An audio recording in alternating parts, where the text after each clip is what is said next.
Salut, salut! Encore une nouvelle vidéo aujourd'hui. Je reviens sur les aspects du webinaire qui a eu lieu hier, dans lequel on a échangé sur les avantages d'exploiter Monday dans sa gestion quotidienne d'entreprise ou même en tant que collaborateur d'entreprise. Et il y a quelque chose qui est ressorti, c'était la gestion, clarification et planification des tâches. C'est des choses qui sont simples en fait dans l'outil, mais dont j'ai pas encore abordé la problématique. Donc l'idée, c'est encore une fois d'avoir plusieurs choses, plusieurs moyens d'importer une tâche dans un tableau. On peut le faire via un email entrant, trois petits points, paramètres, créer des éléments par email, vous copiez cette adresse et tous les emails que vous transférez à cette adresse seront intégrés comme ligne ici. Je peux faire un nouvel email pour vous le montrer. Je fais CTRL-V pour poser l'email, sujet ici, on écrit n'importe quoi ici, je l'envoie. On va faire un petit envoyer-recevoir et vous allez voir que le mail va tomber là. Et ici, en mise à jour, on va avoir l'email qui se retrouve, voilà, ici, avec la signature, etc. Je l'archive. Autre façon de faire, un questionnaire en ligne. C'est votre petit pense-bête. Moi, je l'aime bien. J'aime bien l'appeler mon nouveau sujet dans la pancine. Par exemple, réaliser une publication sur la communauté française monday.com. Voilà.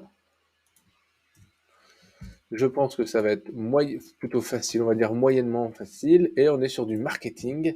Et j'ai une idée de réalisation de vidéo sur la planification des tâches. Voilà, je soumets et automatiquement, Monday me crée une ligne ici, c'est magique, d'accord? Et tout est caractérisé. Maintenant, l'idée, c'est de se dire, je regarde dans mon planning, hop, là je le supprime, et quand est-ce que je vais faire cette tâche? Par exemple, ma date de planning, elle sera là. Donc je veux que je dise demain matin à 9 heures, d'accord? Une fois que vous avez fait ça et que vous avez tout caractérisé, c'est bien donc de le planifier, et j'ai créé un petit bouton ici pour planifier dans mon planning. Jusque-là, j'étais coincé parce que dès que j'avais une ligne dans un tableau Monday, ça se mettait dans mon planning et ça faisait un brouhaha désagréable. Et la solution m'est venue en fait en échangeant avec une cliente de me dire mais pourquoi je fais pas un tableau tampon, d'accord? Ici, dès que je vais cliquer sur ce bouton, on va créer une ligne dans planification, d'accord? Qui va me permettre de tout de suite la planifier dans mon tableau.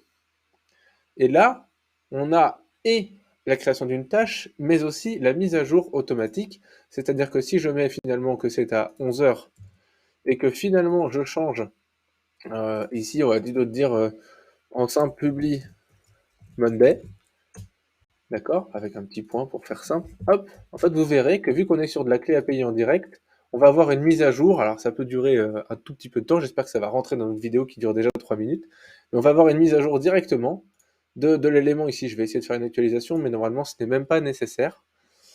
Voilà. Et ça s'est décalé à 11 heures. On peut aussi mettre une date de fin, si on a le courage de régler date de début, date de fin, ça prévoit des durées d'événements, et c'est assez performant.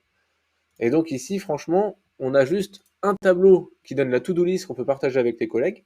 On clique sur un bouton, et ça va se mettre dans un tableau de publication. J'ai fait ici un lien avec le premier, c'est-à-dire que là, je vois ma tâche dans ce tableau-là, et je vais pouvoir dire ici qu'elle est faite, et je vais pouvoir dire ici que c'est fait aussi. Ça va régler la date d'exécution réelle, ça va le mettre dans fait, et je vois ici directement qu'est-ce qui a été fait, pas fait. Ça va se décaler, et c'est juste un petit temps, les moteurs d'automatisation ne sont pas instantanés à Monday. Voilà pour cette vidéo de clarification, planification des tâches.